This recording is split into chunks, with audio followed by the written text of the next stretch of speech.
Welcome, everybody. I'm very excited to be here. My name is Peter Fleischut. I'm an anesthesiologist and Associate Chief Innovation Officer for New York-Presbyterian. I just started this role about 4 to 6 months ago, and I will say it is the most amazing thing in the world. I love every day of my job, from the moment I wake up at 5 o'clock in the morning and thinking about what's going on and what we're going to be innovating that day, till I go to bed at night at 11. And 12, whatever time, and if we might be working into the night. And I think it's the most exciting time right now because innovation is all around us. It is everywhere. It's affecting every part of our life. I probably don't have to convince you, but it amazes me. It's redefining our workflows. It's redefining the way that we communicate, and it is exciting, and it's redefining everything that we're doing. Now for the bad news. I think in healthcare, I think you all are innovating and you're being so proactive and you're moving fast, but I do not think that we're adopting it quick enough. And I think we need to be creating a culture. We need a culture where we adopt innovation and can embrace innovation, and we need to be going faster. And it is up to you in this room to be pushing the needle so that we can be going faster, to be able to engage our patients, and to be able to operate more efficiently so we can make it better as a whole. I look at this picture. Around 2 weeks ago, I went and I was down at Google and they showed this picture. And this is the announcement of the Pope. And this is the first picture is about 2 years before the advent of the iPhone and the invention of the iPhone. And you can just see what happened in 8 years, the transition, and looking at how it has redefined the news. It has redefined the media. It has redefined how we get information out to people. And in 8 years, everyone has their devices and is being able to stream that seamlessly throughout the country. And institutions have had to adopt and incorporate that. And the best part about this picture, as got pointed out when I was down at Google, is I love this person right here. Because that's where we are. We're the people that are going to have to push. And we're going to have to push hard to get that adoption. And I look at these people, and I'm sure there's some doctors and clinicians and nurses that are in this crowd, but I see this all as a group of patients. And we need to engage our consumers and engage our patients in their health.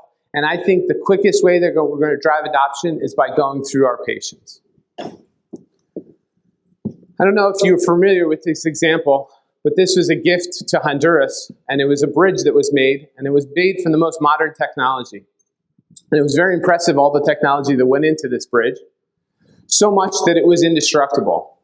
And then subsequently a hurricane came along and destroyed all the streets around the bridge, and it actually ended up redirecting the river. So now they have an unbelievable modern technology bridge that goes nowhere. I use this as an example for a couple reasons. One, I think in healthcare, we always got to feel that we have to make a perfect solution. And by the time that we create something, it has to be so perfect and so robust. And I think this is perfect. This is robust, but it serves absolutely no purpose whatsoever. And the second thing is that I think that our needs for our patients are going to change. Maybe we need to be focusing in on length of stay and readmissions and infections. But what's going to be 5 years from now? Maybe we need to be thinking about how to engage people at home and how to interact with them at home, or change the infrastructure that's needed to improve their health. And the funny part is, in typical fashion from what I heard, that some of the engineers thought that the best way to solve this problem was to redirect the river so that it would go back under the bridge. And that is what, unfortunately, I think that we do in healthcare. And that's not what we're going to do at this hospital. We are not going to try and redesign workflows just to establish our processes. Maybe we should automate processes to meet what the actual new demands are. So a lot of people ask me, well, what are we innovating? How are we innovating? Why are we innovating? And everyone who knows me personally knows that I will move faster than anyone else out there. So the first thing is rapid.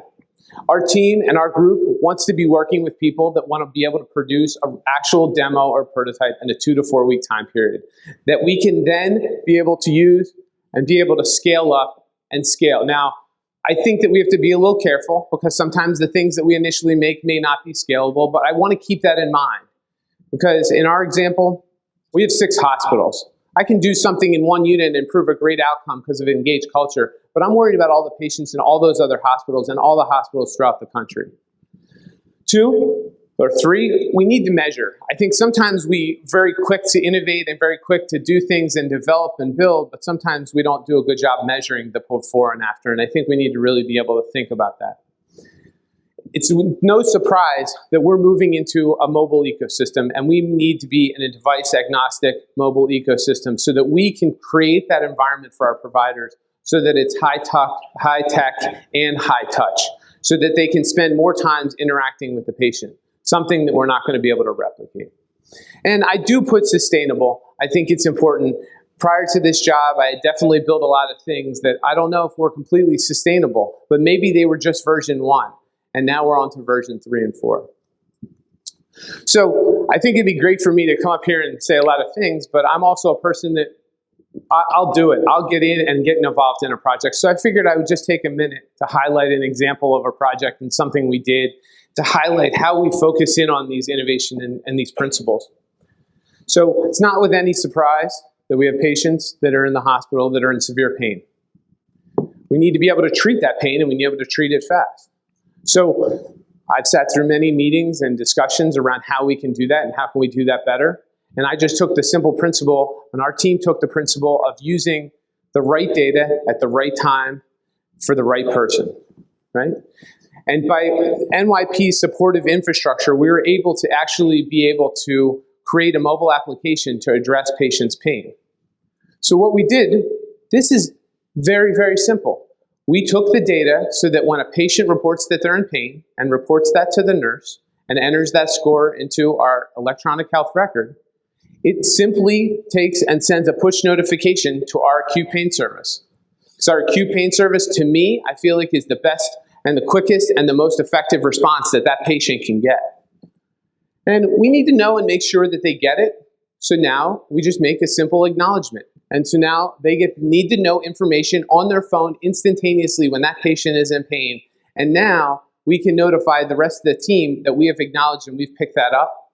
And the last thing is, we just need to treat the patient. And we need to tell everybody when we treated and how we treated the patient. So this is very, very simple. I'm sure many of you in the audience are creating much more complex technologies, but this to me is just simple innovation that will lead to adoption to redefine how we do workflows.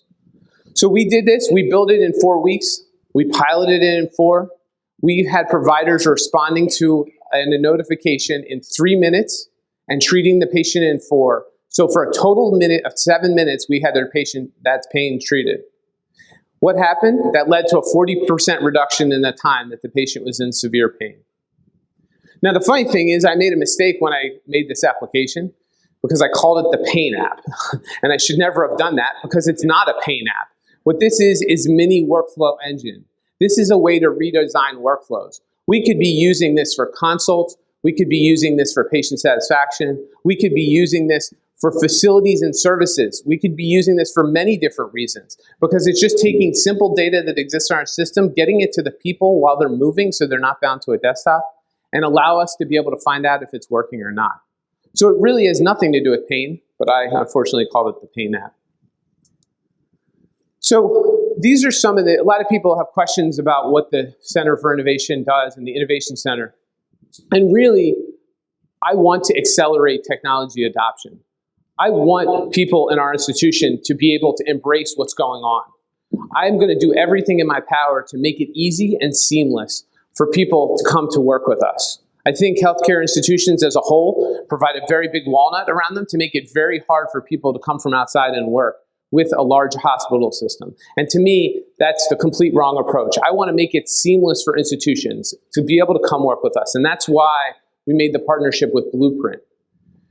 10 years ago, it probably cost $200,000 to start a company with a data center. Now you can take a credit card and charge $1,000 to Amazon Web Services and you can have a company overnight. And that's what's going to lead to the adoption. The most innovative companies, if you look out there from the Gartner slides, Amazon, Apple, and Google, they are the leading innovators. But if you see, the actual #1 leading innovator is the other column. And it's the column of you, and it's the people that are out there. You actually are going to what's drive innovation. And I want to help support you, and I want to help make it easier for you to be able to do it within healthcare. I want to create engagement with our group. I had my team all week long. We've been 3D printing, and we've been creating these images, and people are saying, well, what's that have to do with medicine? I said, it has nothing to do with medicine. I just want people to get to start 3D printing and get them engaged in the process because it's contagious. And I find that people get more and more excited when they get exposed to technologies and wanting to know what's out there.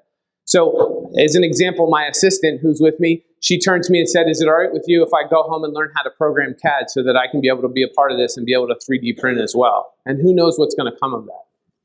And lastly, we need to be able to fail. We need to fail and fail fast. If I go into a project, I'm excited when someone says me in 2 weeks that we've actually failed. And this is something I don't think we still do well because we think everything should go. Lastly, I'll just end with we can't do this alone, and actually we need you. We need people innovating, and my job is to make it easy for you to come work with us and make it so simple that you could come in and be able to build on our infrastructure and work with our ideas. That's the only way that I can be able to really move at the speed that I want to move. And you are really the minds that are going to drive the innovation and drive the technology, and I need to focus in on the adoption and getting people to redesign their workflows. So hopefully it'll encourage you. Hopefully you know where we're going, but this train is fast and it's moving quick. Our president of our hospital uses a great analogy. It's an analogy around surfing. And for many of you who know when you surf, you're out there and you catch waves and the waves come along. And if you're a surfer that's too far out in front of the wave, that wave's going to come crashing over you. And if you're too far behind, you're never going to catch up with the wave. But if you're right in the middle at the right time, you're going to ride that wave all the way through. And I will say that the waves are coming and the innovation drivers are coming faster than we've ever seen before. And we need to have more surfers, more surfboards, and we need to catch those waves quicker, and we're going to. And we need to be able to do that with you. Thank you very much.